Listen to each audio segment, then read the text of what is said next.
A mí es que no se me quita de la cabeza, porque era un encuentro histórico, el de la Cumbre de las Américas. ¿Y por qué los periódicos españoles eligieron ayer la fotografía de Raúl Castro con la cabeza cabizbajo en su saludo con Obama? No lo hicieron ni los periódicos norteamericanos, porque en realidad ese gesto se produjo en una sola fracción de segundo y ni siquiera representa lo que ha ocurrido en la cumbre, salvo que lo que se pretenda es decir que Cuba ha sido doblegada. Y es una interpretación de la cumbre un poco maniquea. Ahora lo comentamos. Hola, mundo. Iñaki Gabilondo. Son las 8:30 de la mañana. Las 7:30 en la Casa Museo de José Saramago, en Tías, Lanzarote. Buenos días, mundo. ¿Quieres un café?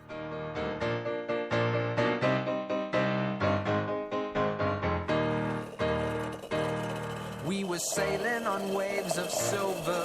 There were echoes in the wind. When we raised our sails to capture them, the ship was lifted up and then it was sank. Oh,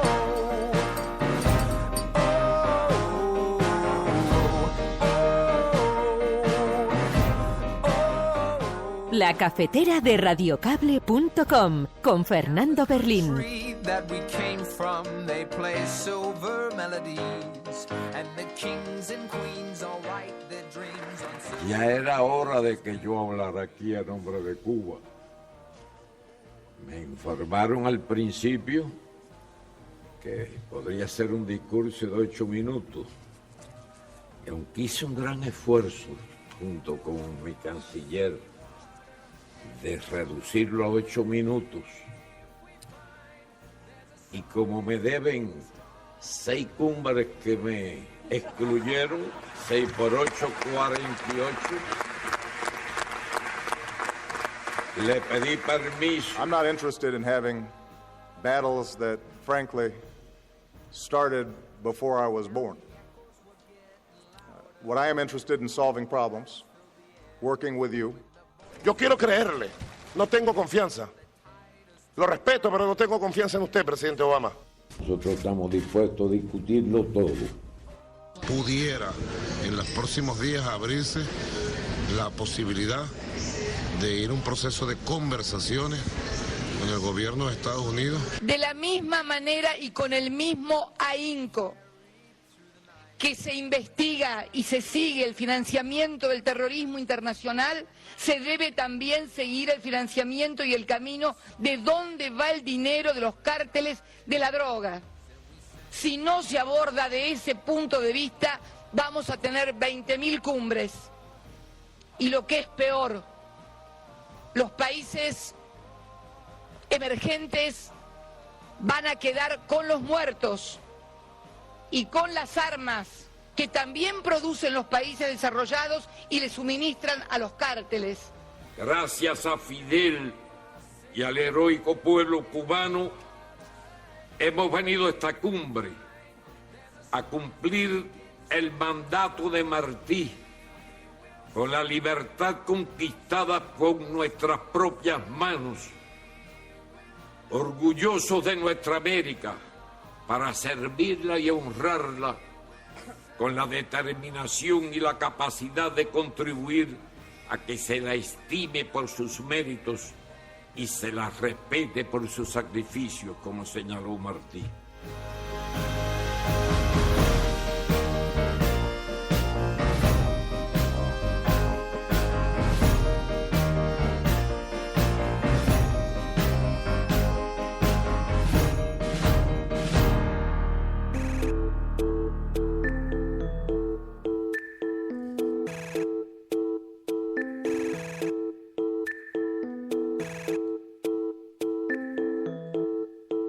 Saludos, muy buenos días, bienvenidos a la cafetera, un día más, hoy, lunes, en el comienzo de una larga semana la que tenemos por delante, pero que trataremos de hacer algo más llevadera gracias a la compañía de los miembros de la Resistencia, tanto los que están en directo como aquellos que se encuentran incorporándose en diferido, que son a los que saludamos en primer lugar como cada mañana, puesto que componen la retaguardia de este programa, lo mantienen vivo. Luego por la noche me encuentro con los mensajes, además es muy importante, muchísimo más de lo que pensáis, muchísimo más de lo que suelo expresar, porque cuando alguien retuitea la dirección, la URL del audio de este programa, hace que se conozca.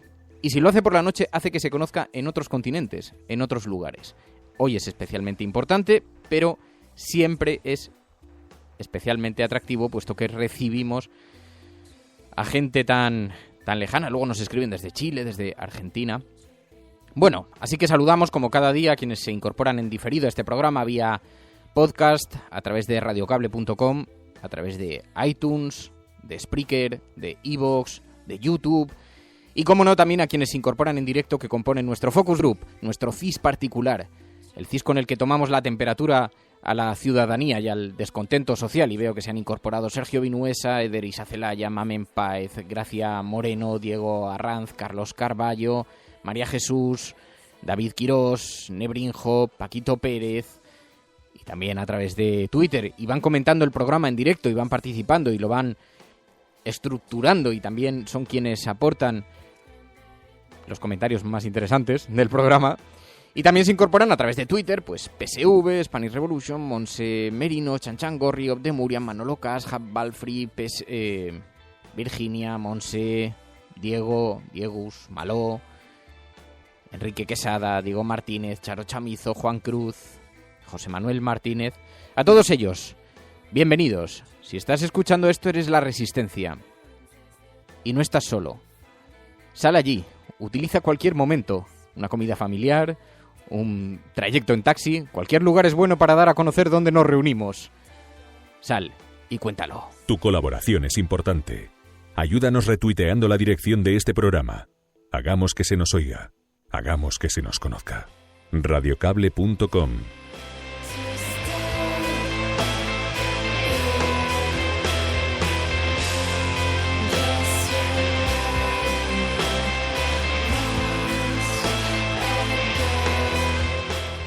En fin, así que muchas gracias a todos. Tenemos un hashtag, el hashtag para hoy, para que utilicéis hoy en los comentarios y podamos seguir convenientemente la conversación. La cafetera Ramonet.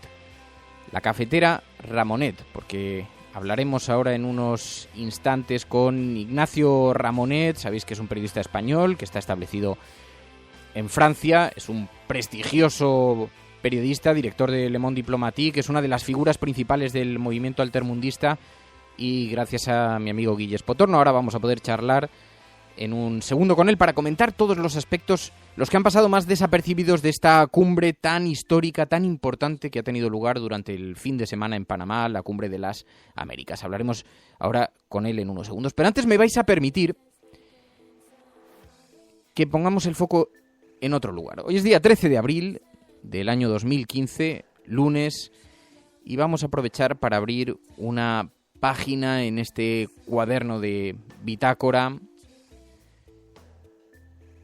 Si me permitís, poniendo el foco, como digo, en un asunto que es aparentemente menor, pero que es muy ilustrativo, enormemente ilustrativo.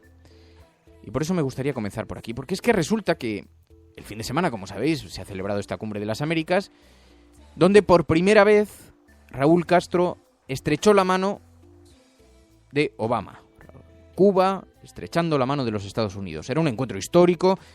Y claro, yo me pregunto, ¿por qué los periódicos españoles eligieron como imagen, como fotografía de portada, la foto de Raúl Castro con la cabeza cabizbaja en su saludo con el presidente de los Estados Unidos? Es verdad que fue la primera imagen que llegó vía agencia, fue la primera imagen que distribuyó la presidencia de Panamá, lo cual nos debería hacer, la presidencia de la cumbre, nos debería hacer reflexionar sobre la imagen que han pretendido dar al mundo.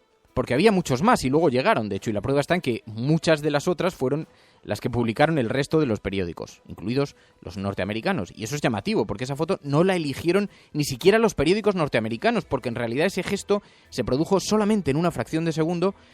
Y no por eso, porque a veces es verdad que una fracción de segundo retrata a la perfección un suceso y todo su contexto, pero es que esa fracción de segundo ni siquiera retrata, ni siquiera representa lo que ha pasado. no ya en la cumbre, sino en toda la relación entre Estados Unidos y Cuba. Salvo que lo que se pretenda es decir que Cuba ha sido doblegada, que es una interpretación bastante maniquea. Porque la verdad es que es Estados Unidos quien ha admitido que se equivocó con Cuba. Y otra cosa, si Estados Unidos no hubiera aceptado la presencia de Cuba en la Cumbre de las Américas, los países del ALBA y también los de UNASUR y también los de la CELAC no habrían asistido porque amenazaron con eso. Así que Estados Unidos se encontraba bastante aislada en su propio continente. Y sobre todo es que más allá de la significación política, de las victorias o de las derrotas morales, que nadie había puesto sobre la mesa, precisamente para facilitar la diplomacia del encuentro, aquí lo que se ha producido es un gigantesco triunfo de la dignidad de un pueblo pequeño, menor, frente al todopoderoso Estados Unidos. Eso no convierte lo que estoy diciendo en positivo todo lo que ocurre en el régimen cubano.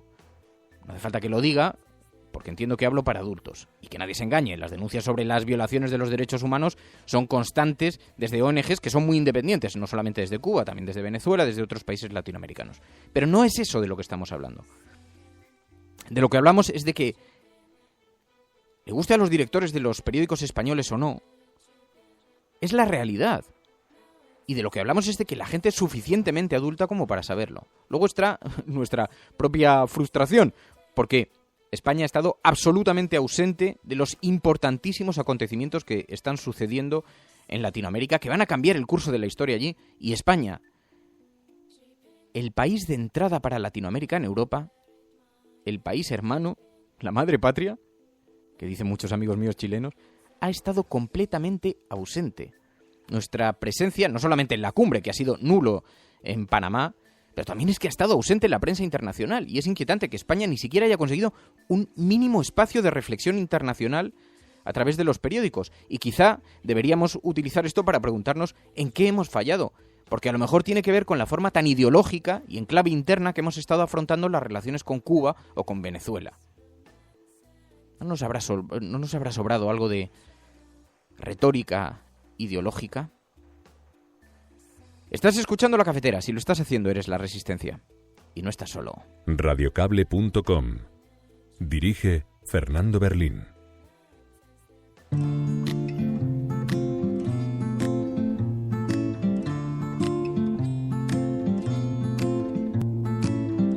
Take a walk with me to where you wanna be. Take a walk in the park.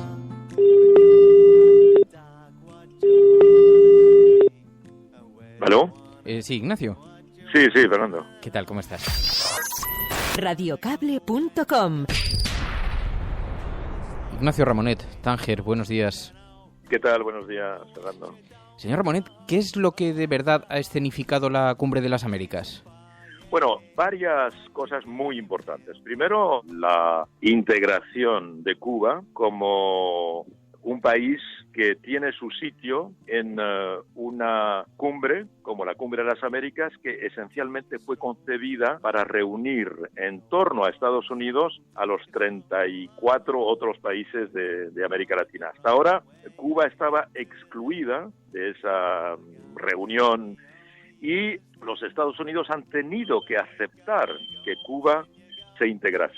¿Por qué? Porque si no lo hubiesen aceptado, hace 2 años una serie de países, en particular los países del ALBA, pero también otros países de la UNASUR o de la CELAC, habían dicho que no participarían en la próxima cumbre, o sea, en esta de Panamá, si Cuba no formaba parte de los países presentes.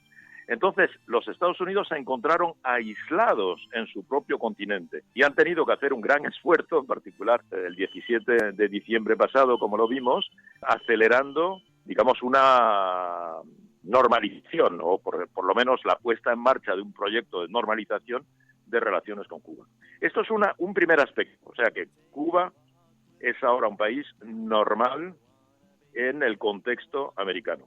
La segunda reflexión es que para el resto de América Latina, los Estados Unidos aparecen ahora como un país, en todo caso en el discurso de Obama, que acepta la idea de que ya no tendrá la arrogancia que pudo tener, acepta una especie de autocrítica también, en la que admite que en el pasado los Estados Unidos han tenido una actitud de prepotencia con respecto a América Latina y que eso, en principio, no se va a volver a reproducir. Estos dos aspectos son en sí ya bastante importantes. Porque el acercamiento con Cuba ahora sí parece ineludible, pero ¿en qué posición queda Venezuela? Bueno, esta es la cuestión que hay que resolver. Yo creo que también aquí se ha avanzado. Hemos visto que en vísperas de la cumbre, ante la actitud exigente de Venezuela, que le ha pedido explicaciones a Estados Unidos, y se lo ha pedido no solo de manera diplomática tradicional, sino también con una movilización popular muy importante, se han reunido más de 10 millones de firmas, ha habido posiciones unánimes tanto de los países del ALBA, como de los países de la UNASUR, como de los países de la CELAC, como del movimiento de los no alineados, que son 144 países en el mundo, etcétera. Ha habido una presión para decir a los Estados Unidos en qué medida Venezuela puede representar una amenaza para la seguridad nacional de Estados Unidos. Entonces, Estados Unidos, que podía temer, por ejemplo, una no presencia de Venezuela, con alguna solidaridad de algunos países que no hubiesen venido tampoco a la cumbre, en las últimas semanas ha multiplicado los signos de tratar de reducir la importancia de esa expresión. Por ejemplo, el asesor de seguridad del presidente Obama hace unos días declaró públicamente, no, esa frase es una frase retórica, es una frase formal, es una frase que forma parte, digamos, de la retórica cuando Estados Unidos emite una sanción, cualquiera que sea el país del mundo, y no estaba destinada realmente a Venezuela. Por otra parte, el presidente Obama envió hace unos días a Thomas Shannon, que es el gran especialista de América Latina en el entorno del presidente Obama, para darle explicaciones al presidente Maduro, diciéndole que no, los Estados Unidos no consideraban que era una amenaza. Y el propio presidente Obama, antes de llegar a Panamá, estaba en Jamaica e hizo él mismo en prensa una declaración diciendo para nada Venezuela representa una amenaza para Estados Unidos. O sea, que ha habido por parte de los Estados Unidos una especie de contradicción y también aquí los Estados Unidos han tenido que admitir que se equivocaban y, en todo caso, han presentado en cierta medida disculpas a Venezuela. Parecería que estuviéramos ante, por lo menos, el primer paso de esa reunificación del continente en términos económicos, en un gran bloque comercial. ¿Esto significa el fin de los modelos alternativos de izquierda que se han dado allí? No creo. Por el momento realmente no hay ningún proyecto de unificación comercial, nada que sea semejante a lo que fue el ALCA, ¿verdad? Esta área de libre comercio de las Américas que quería crear el presidente Bush y que fue enterrado en Mar del Plata en el 2005, si mal no recuerdo. No, por el momento no. Y esto no modifica para nada las vías que han tomado en particular los países del ALBA, que mantienen su proyecto de también crear un mercado integrado, cada vez más integrado, mediante un sistema que no sea exclusivamente el sistema de pasar por una divisa extranjera, pasar por el dólar, sino pasando por el principio del trueque, es decir, mediante servicios contra materias primas o materias primas contra otras materias primas. En todo esto que está sucediendo, de pronto irrumpieron la figura de los expresidentes españoles en la política venezolana. ¿Qué le parece toda esta presencia de Aznar y González en la defensa de los opositores venezolanos? Bueno, yo creo que realmente el presidente González debería preocuparse por problemas que transcurren en España mismo, ¿verdad? La ley Mordaza, por ejemplo. El presidente González debería preocuparse por la denuncia de la ley Mordaza, una denuncia que han hecho Naciones Unidas, que han hecho organizaciones internacionales de defensa de derechos humanos, que han hecho muchas asociaciones internacionales que consideran que las libertades fundamentales de los españoles peligran por esa ley Mordaza, hasta digamos, la defensa de los derechos humanos en el marco de la Unión Europea, que ha presentado su inquietud ante el gobierno español ante esa ley. El presidente González le rendiría un gran servicio a las libertades en España, oponiéndose, en todo caso, cuestionando esa ley. En cambio, lo que hace en Venezuela, que se sepa es una democracia, el propio presidente Obama acaba de reconocerlo, la justicia venezolana es la justicia venezolana, funciona según las leyes venezolanas y por consiguiente hay que dejar a la justicia venezolana funcionar como está funcionando. No es nada comparable porque se dice, no, pero el presidente González intervino en Chile cuando fue lo de Pinochet. Es que no hay ninguna comparación. En Venezuela hay toda clase de libertades, en Venezuela hay elecciones, va a haber elecciones generales dentro de unos meses. En Venezuela hay una justicia independiente y está reconocida. Entonces, por consiguiente, ¿qué hace el presidente González en Venezuela? Se lo pregunto porque es el único aspecto en nuestra relación con Latinoamérica que ha sido destacado, desde luego por la prensa internacional, pero que ha sido destacado en los últimos meses, porque está sucediendo un fenómeno muy significativo. La relación de España con América Latina es enormemente intermitente, especialmente ahora con un gobierno conservador.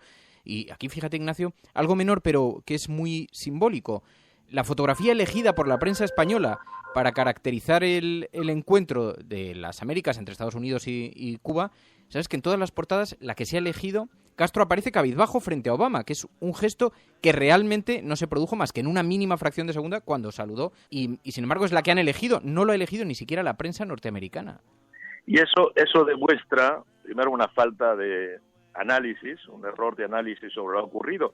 Lo que ha ocurrido en la cumbre de Panamá, la cumbre de las Américas, es sencillamente que los Estados Unidos han tenido que admitir que se equivocaron con Cuba.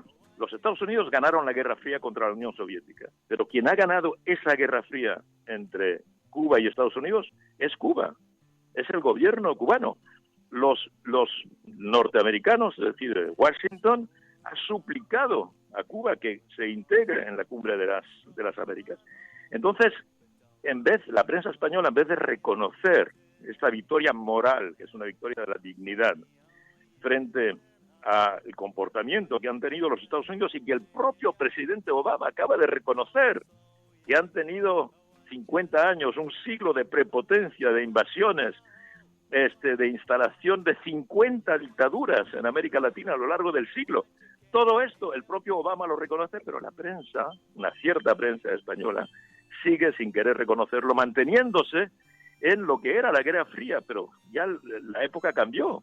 Los propios Estados Unidos ahora están en un proceso de normalización. Yo creo que una cierta prensa española dominante debería también entrar en un proceso de normalización de su concepción de las relaciones con Cuba. Y luego están las relaciones de España con Latinoamérica, porque la forma en la que España ha desaparecido como eslabón de ayuda a Latinoamérica, por ejemplo, algo podría aportar a Cuba en su encuentro con Estados Unidos, ¿no? ¿Por qué cree que está pasando esto? ¿Por qué estamos cada vez más distantes de lo que ocurre en Latinoamérica? Bueno, yo creo que en parte la crisis en la que ha entrado España en el 2008 con su brutalidad, y por otra parte el tratamiento que se le ha dado a la crisis, que es un tratamiento en el que se le ha amputado al Estado en particular toda su capacidad de intervención, ya sea en los servicios públicos, pero también en sus servicios exteriores, ha hecho que el gobierno conservador español en particular ha tenido una visión muy miope de sus relaciones con el exterior, en particular con América Latina, pero podríamos decir también con África, ¿verdad? Donde se ha cortado toda clase de acción en el exterior. Entonces, esta propia concepción muy provinciana, muy egocéntrica, ha hecho que no ha habido visión. Y por otra parte, ideológicamente, como hoy en América Latina la inmensa mayoría de los gobiernos son de izquierda y son progresistas, entonces también este gobierno conservador se encuentra cohibido por razones ideológicas que van en contra a la vez de los intereses estructurales de España y los intereses también de las comunidades españolas que se encuentran en América Latina y los intereses a largo plazo de la necesidad de tener con América Latina una relación muy constructiva, evidentemente, porque América Latina un poco es evidentemente la gran familia de la ciudadanía española y por consiguiente también de los gobiernos españoles, ¿verdad? Que tienen que articularse en una gran familia, digamos, hispánica o hispanoamericana o latinoamericana, de la que España debería formar cada vez más parte. Pues Ignacio Ramonet, le agradezco mucho que haya atendido esta llamada de radiocable.com. Muy buenos días y muy buena suerte. Muchas gracias, Fernando. Hasta pronto. La cafetera de radiocable.com con Fernando Berlín. En directo de lunes a viernes de 8:30 a 9 de la mañana y después en diferido vía podcast. Si lo estás escuchando eres La Resistencia.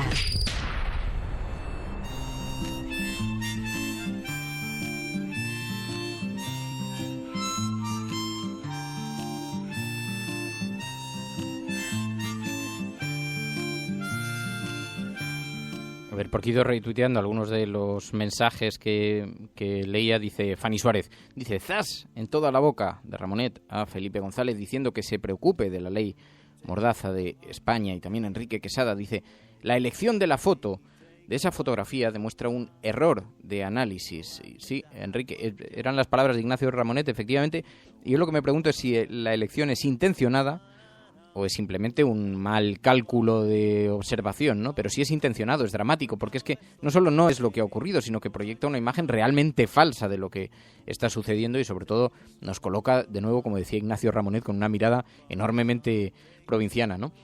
También, España ha perdido el rumbo de la historia. Sectores de nuestro país, generación tras generación, nos han anclado en la involución, dice M.G. Jimeno. Y después, Guillem Salazar, ya solo para el Partido Popular Venezuela supone una amenaza para la seguridad nacional. Bueno, en el caso de Venezuela, claro, aquí cada país tiene un contexto. Venezuela el problema es que está a un año de las elecciones. Y a un año, por eso ahora se comprenden muy bien los movimientos que estaban empezándose a notar tanto allí, internos, como desde aquí, desde España, ¿no? Porque hay un intento de impulsar también a la oposición. Bueno, dice... Por cierto, estamos de trending topic otra vez. Otra vez lo habéis vuelto a hacer. La semana pasada 5 días consecutivos. Y hoy con mucho más mérito, porque nos habéis colocado junto al hashtag el del Día Internacional del Beso. Gran noticia.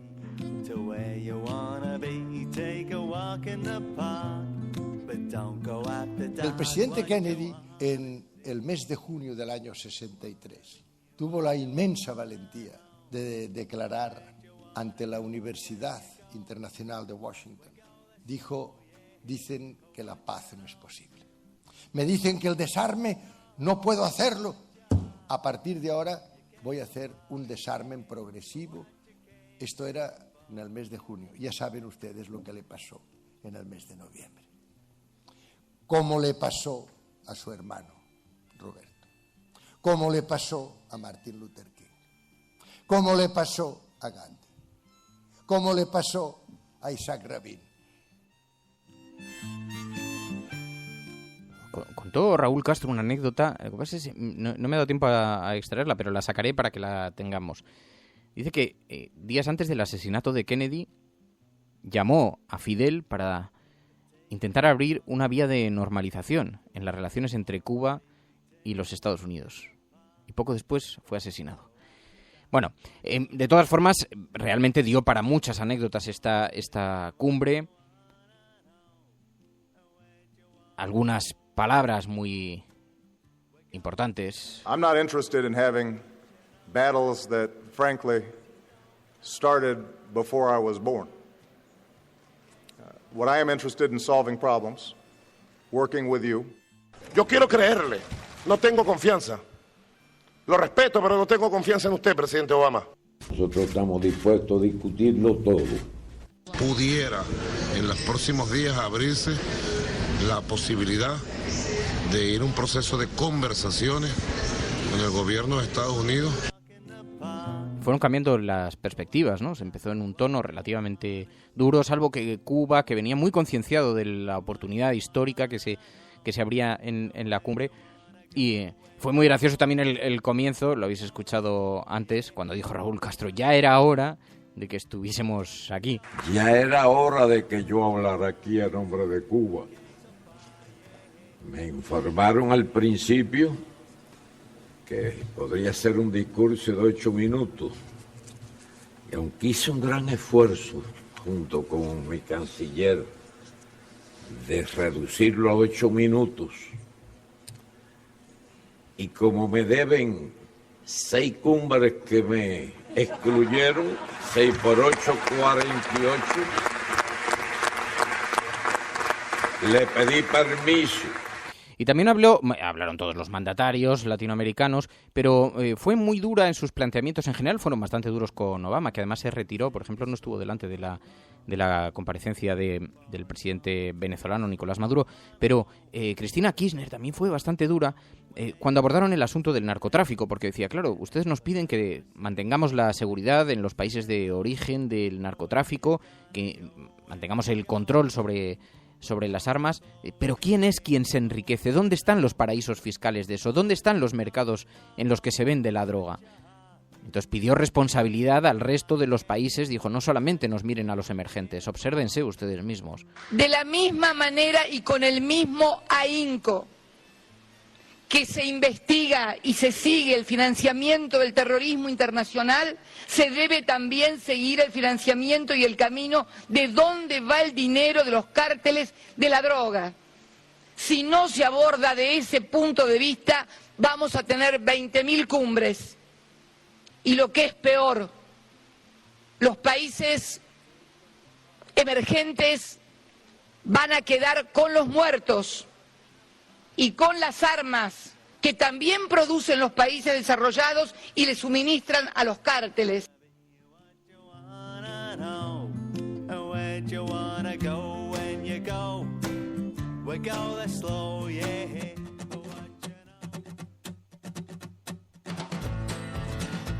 Dice Obdemurian, dice, es que es corto de miras dejar de lado a Latinoamérica frente al nuevo equilibrio global que va a ser el contrapeso que nos equilibre con Asia. Claro, este es uno de los grandes debates, ¿no? No es la cesión de los Estados Unidos no se produce de forma desinteresada y por una razón de derechos humanos con la isla de Cuba o no, la cesión de los Estados Unidos se produce porque es verdad que se están creando nuevos polos de poder con Rusia, con China, en todo el mercado asiático y se está buscando un nuevo contrapeso, ¿no? Quizá estemos todavía lejos de eso, como decía Ignacio Ramonet hace un momento, estemos lejos de la reunificación económica del continente, pero allí se están produciendo encuentros muy importantes entre las diferentes economías y todo está relacionado con la redefinición de los bloques, ¿no? Por eso es verdaderamente trascendental lo que ha ocurrido este fin de semana y por eso llama tanto la atención que solamente haya ocupado la portada de los periódicos en una jornada. Es una cosa de los periódicos españoles, claro. Hoy no, hoy están entretenidos en otro asunto. Felipe González pide al Partido Socialista, dice el periódico El País, que se una en torno a Pedro Sánchez. Bueno, vale. El expresidente admite que no le respaldó durante las primarias. Es verdad que ayer hubo una suerte de meeting sobre las municipales en el que estaban Felipe González, estaba Pedro Sánchez, estaba también el candidato a la Comunidad de Madrid, Ángel Gabilondo, y allí, pues, Felipe González, que por cierto confesó, ahora os cuento la intrahistoria de este asunto, confesó que él no había votado a Pedro Sánchez en las primarias. Y lo confesó por la siguiente razón. Es que Felipe González había concedido una entrevista, de la que por supuesto conocía el contenido, puesto que la había concedido, al programa de Pepa Bueno en 4, el programa este de Viajando con Chester. Y resulta que en esa entrevista el expresidente había confesado a Pepa Bueno que en las primarias no votó a Pedro Sánchez, creo que votó a Eduardo Madina.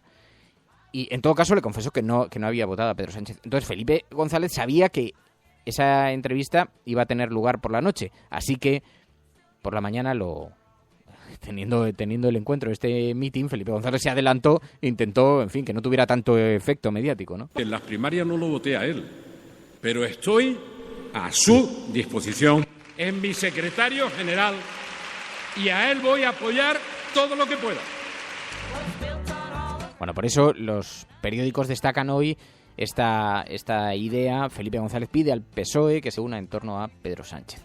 También dice, los partidos apuestan por sus líderes para romper el empate electoral. Y luego una noticia que lleva destacada en portada del periódico El País, con imagen de portada, es la de Hillary Clinton. Dice, aspira de nuevo a ser la primera presidenta de Estados Unidos. Hillary Clinton, en su vídeo de presentación como candidata a la presidencia de los Estados Unidos. Es verdad que era un secreto a voces, que era un asunto sobre el que se especulaba desde hacía meses, e incluso ella misma había estimulado diciendo, ya es hora de que veamos una mujer presidenta de los Estados Unidos. ¿Por qué no, no? Don't you someday want to see a woman president of the United States of America? Y dice el periódico El País que la exsecretaria de Estado es ya la favorita entre los demócratas y se presenta con un perfil más bajo que en el año 2008.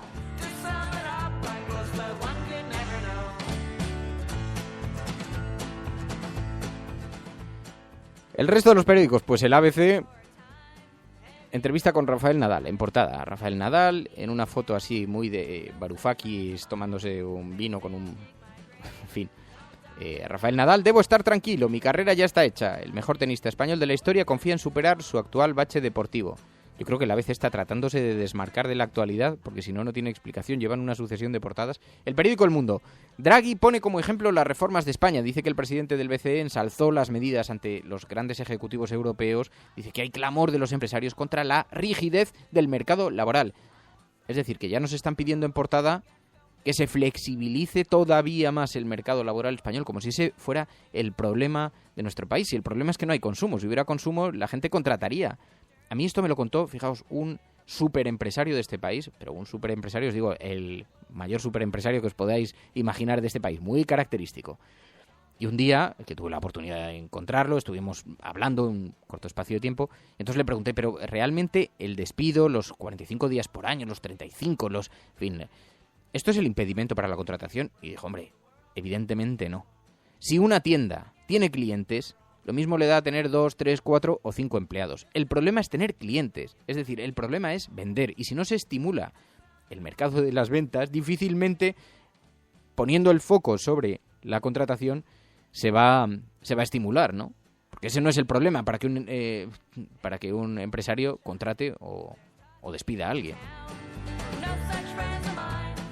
También el periódico El Mundo en portada dice: González pide al Partido Socialista que apoye a Pedro Sánchez sin fisuras. El expresidente desvela que no le votó en las primarias, dice, pero ahora le respalda por la cultura del partido, dice el periódico El Mundo.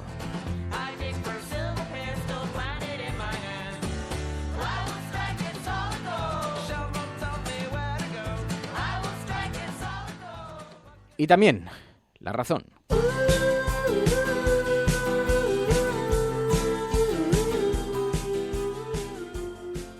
Dice, Rajoy ya ha cerrado en la Unión Europea que Guindos presida el Eurogrupo. El presidente negocia que pueda seguir como ministro hasta acabar la legislatura y el nombramiento se va a materializar en junio, antes de las vacaciones de verano. Dice, alerta yihadista en Barcelona, esa es su fotografía de portada, con una imagen de los Mossos de Escuadra en Pedralbes, muy pertrechados con chalecos antibala. Dice, interior blinda la ciudad ante la cumbre antiterrorista. Alerta yihadista en Barcelona. Y luego destaca este asunto que comentábamos. Mensaje de Felipe González a Díaz. Susana Díaz. Apoyaré a Pedro Sánchez hasta el final. Claro, es un poco malintencionado ese titular porque Felipe González no ha declarado tanto un apoyo a Pedro Sánchez contra Susana Díaz como que ha sido consciente de que las próximas elecciones, que son las municipales, a las que por cierto no acude Susana Díaz, es donde se juzga a Pedro Sánchez. Si no le apoya públicamente, la debacle puede ser absolutamente brutal. Por cierto, muy significativo también cómo se publicó la encuesta del CIS, la encuesta de Metroscopia, El País, ayer. Sabéis que El País dijo que Podemos perdía fuelle. Hombre, con los resultados que publicaban no diría yo eso. De hecho, cambiaron el titular a media tarde. Después ya... creo que pasaron de se estanca a Podemos y Ciudadanos mantienen su posición. Es que era lógico. Podemos le adjudicaban un 22%, 22,1% al PSOE, un 21,9%, es decir, Podemos primera fuerza política, según Metroscopia.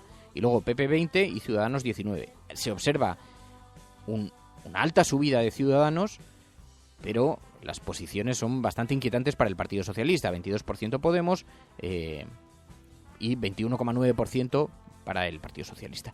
Aquí donde se va a jugar, desde luego es muy convulso el escenario, ya lo hemos hablado alguna vez con Ignacio Urquizu y con Belén Barreiro, pero donde va a estar realmente la cuestión es en los abstencionistas y en los indecisos.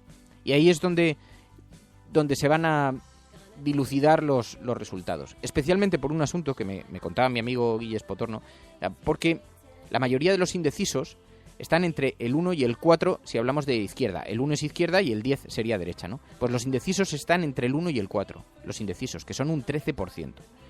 Mientras que el 20% de los...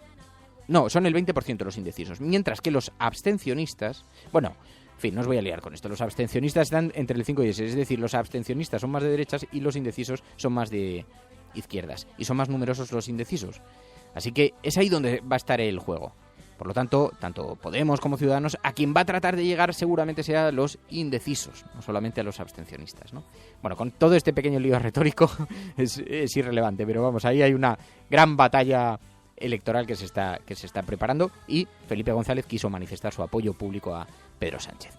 En fin, estás escuchando La Cafetera. Si lo estás haciendo, eres la Resistencia y no estás solo. Sal allí, explícalo. Cuéntales a los demás que nos juntamos, que nos reunimos aquí, que componemos la resistencia, que se está construyendo, que cada vez es más numerosa. Que no lleguen tarde. Diles dónde estamos. Tu colaboración es importante. Ayúdanos retuiteando la dirección de este programa. Hagamos que se nos oiga. Hagamos que se nos conozca. Radiocable.com. Y ya se nos oye, ya se nos conoce, porque somos Trending Topic. Por primer día de la semana y por sexto día consecutivo, creo que es el 10º día que somos Trending Topic, pero es verdad que toda la semana pasada conseguisteis que lo fuéramos. En fin, Daniel Riquelme, Vladimir, Charo Chamizo, Juliana Peña, Enrique Quesada, Kake Rodríguez, Cora, Juan Cruz, Guillermo Spotorno, Obdemurian, Spanish Revolution, Patricia Calvo, María Jesús, Mar Blasco, todos los que hacen posible este programa y todos aquellos que están en la Resistencia y en la retaguardia por la noche con esos auriculares puestos ahí en la cama, en fin, todo, escuchándolo caminando por la calle, os dan las gracias por haber participado. Mañana más. Cuidaos. Adiós. Sed buenos.